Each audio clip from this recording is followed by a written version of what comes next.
मेरा नाम मुसलमानों जैसा है, मुझको कत्ल करो और मेरे घर में आग लगा दो। जब ये बिल यहां से पारित हुआ सर, हम तो मायूस होकर चले गए थे, लेकिन सर सड़कें रोशन हो गई, सड़कों ने जिंदा कर दिया। सर मैं कह रहा हूं, मैंने अपनी जिंदगी में आज तक इस तरह का स्वतः स्फूर्त आंदोलन नहीं देखा। कहने वाले तो ये कहते हैं कि हमने ये आंदोलन पैदा किया।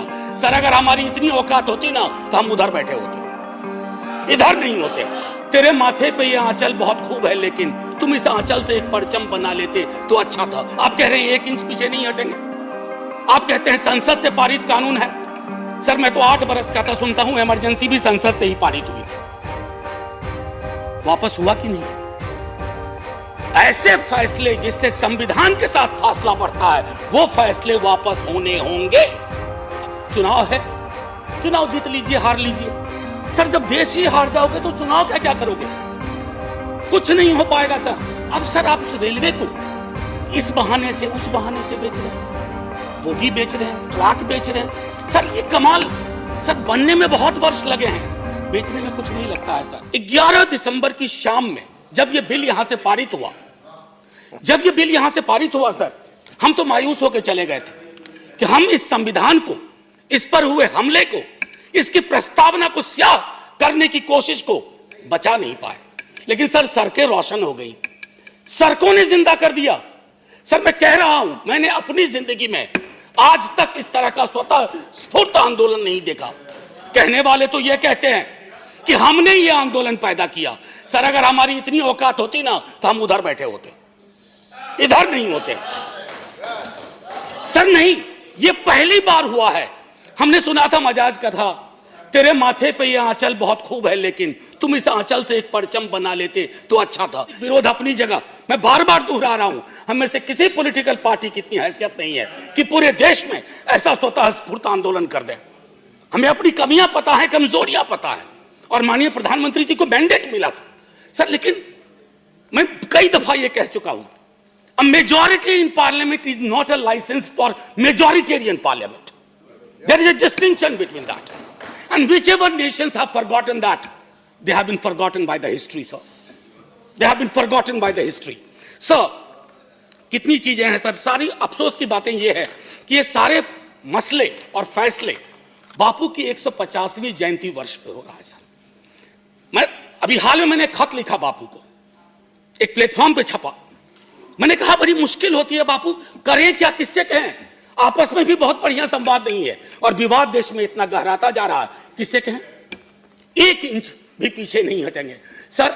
इसी देश में महाभारत का ग्रंथ है, 5 गांव के मसले पर महाभारत हो गया सर। 5 गांव नहीं मिला, महाभारत हो गया। आप कह रहे हैं 1 इंच पीछे नहीं हटेंगे। आप कहते हैं संसद से पारित कानून है। सर मैं तो 8 बरस का था, सुनता हूं इमरजेंसी भी संसद से ही पारित हुई थी। वापस हुआ कि नहीं? ऐसे फैसले जिससे संविधान के साथ फासला बढ़ता है, वो फैसले वापस होने होंगे, मैं दावे के साथ कहता हूं सर। और धमकी की जुबान हम लोग बोल ही नहीं सकते सर। ये कमाल इस मुल्क में हो रहा है कि धमकी की जुबान दिन रात बोली जा रही है। मैं अगर मन की माफी से आगे कुछ किया गया होता तब चुनाव के पहले, तो आज गांधी ड्रामेबाज नहीं होते सर। क्या क्या दिखना रह गया हम लोगों को इस मुल्क में।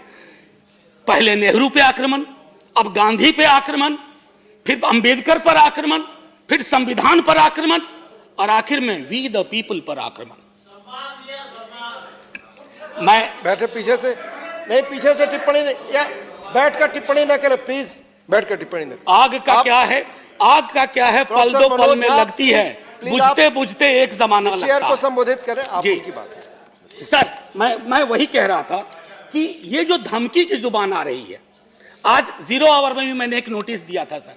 ये जो जुबान बोली जा रही है, अब चुनाव है, चुनाव जीत लीजिए, हार लीजिए। सर जब देश ही हार जाओगे तो चुनाव क्या क्या करोगे?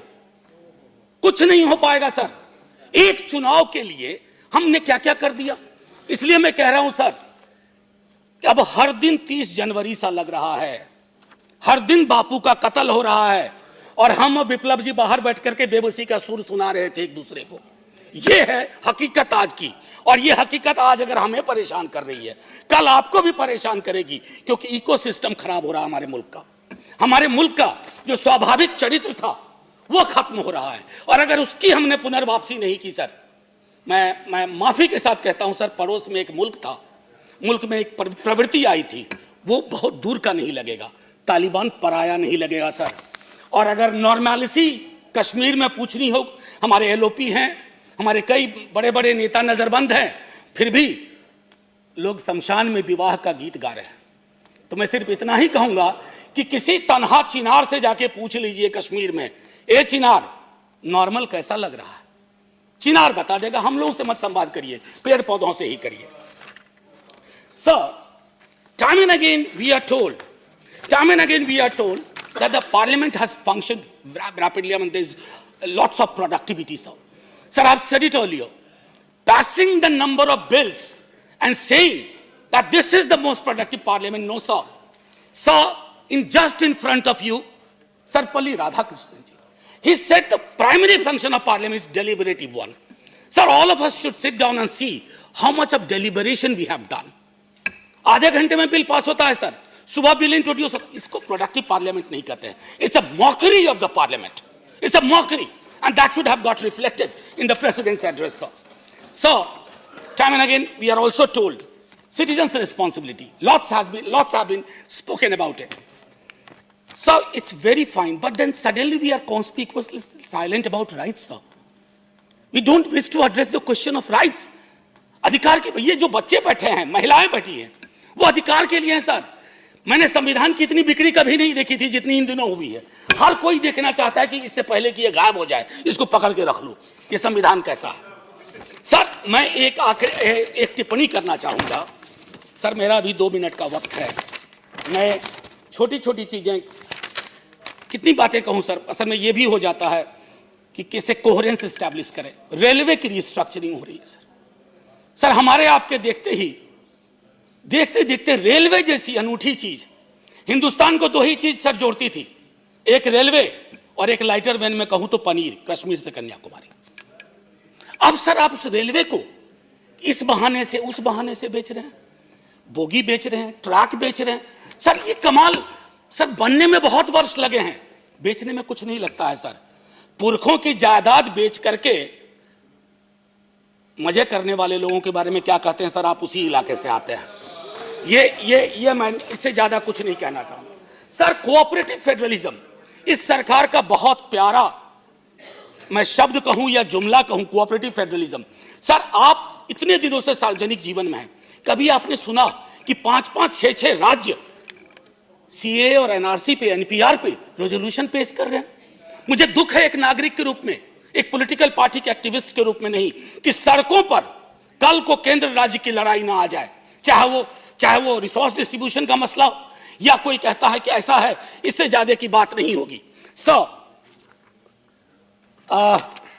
डिप्लोमेसी एक ट्रायल बैलून, बस 1 मिनट लूंगा, उससे ज्यादा लूंगा ही नहीं। डिप्लोमेसी ट्रायल बैलून हो गई है सर। न जाने कौन लोग इसमें एंगेज किए जाते हैं, गुब्बारे की तरह उड़ता है। और कमाल हो गया सर, नेपाल कह रहा है कि हिंदुस्तान पाकिस्तान के बीच में मध्यस्थता करने को मैं तैयार हूं। सर ये तो मैंने सपने में भी नहीं सोचा था कभी, ये कहां हम आ गए। सर आखिरी एक लाइन अपने सारे दोस्तों के लिए, सीए के मद्देनजर राही मासूम रजा से, मेरा नाम मुसलमानों जैसा है, मुझको कत्ल करो और मेरे घर में आग लगा दो, मेरे उस कमरे को लूटो जिसमें मेरी बयानें जाग रही हैं, मैं जिसमें तुलसी की रामायण से सरगोशी करके कालिदास के मेघदूत से कहता हूं मेरा भी एक संदेश, मेरा नाम मुसलमानों जैसा है, मुझको कत्ल करो और मेरे घर में आग लगा दो, लेकिन मेरी रग रग में गंगा का पानी दौड़ रहा है, मेरे लहू से चुल्लू भर महादेव के मुंह पर मारो और कहो कि ये जलील तुर्कों के बदन में गढ़ा गया खून है।